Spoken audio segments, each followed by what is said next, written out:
हिमाचल विधानसभा चुनाव की तारीखों का ऐलान हो गया है और हरियाणा उपचुनाव के लिए भी वोटिंग होनी है, जिसके लिए तैयारियां जोरों पर हैं। अब इस बीच गुरमीत राम रहीम 1 महीने के पैरोल पर बाहर आ गया है, जिसको लेकर अब विपक्ष बीजेपी पर हमलावर है और चुनाव से ठीक पहले अचानक गुरमीत राम रहीम का बाहर आना चुनाव से जोड़कर देखा जा रहा है।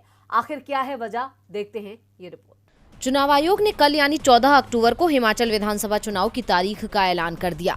12 नवंबर को हिमाचल की 68 विधानसभा सीटों के लिए वोट डाले जाएंगे और इसके साथ ही सभी दलों की धड़कनें तेज हो गई हैं। खासकर सत्ताधारी बीजेपी के लिए ये चुनाव चुनौती बना हुआ है। ऐसे में अब पार्टी जीत के लिए सभी पैंतरे अपना रही है और अब चुनाव की तारीख के ऐलान के अगले ही दिन राम रहीम को पैरोल मिलना भी चुनाव से जोड़कर ही देखा जा रहा है और राजनीतिक जानकारों के मुताबिक इसे बीजेपी का दांव माना जा रहा है। ऐसा इसलिए क्योंकि राम रहीम का हिमाचल के कुछ हिस्से में भी अच्छा प्रभाव है। इसके अलावा सिर्फ हिमाचल ही नहीं बल्कि हरियाणा उपचुनाव में भी इससे फायदा लेने की कोशिश की जाएगी, जो 3 नवंबर को होने वाला है। ऐसे में बीजेपी ने एक तीर से 2 निशाने लगाने की कोशिश की है। बता दें कि राम रहीम बागपत के बरनावा आश्रम पहुंच चुका है और 1 महीने की पैरोल पर बाहर है। ऐसे में अब चुनावों से ठीक पहले राम रहीम को रियायत मिलने पर सवाल उठाए जा रहे हैं। शिरोमणि गुरुद्वारा प्रबंधक कमेटी ने हरियाणा सरकार पर सवाल उठाए हैं और कहा है कि वो जानबूझकर राम रहीम को रियायत दे रही है। ऐसा इसलिए क्योंकि इससे पहले भी चुनाव के दौरान राम रहीम बाहर आ चुका है। इससे पहले उसे पंजाब विधानसभा चुनाव से पहले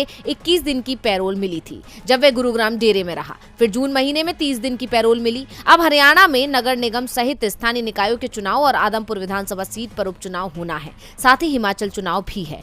और अब राम रहीम को एक बार फिर से 40 दिन की पैरोल दी गई है, जिसे बीजेपी का दांव माना जा रहा है और ये कितना कारगर साबित होगा, ये देखने वाली बात होगी।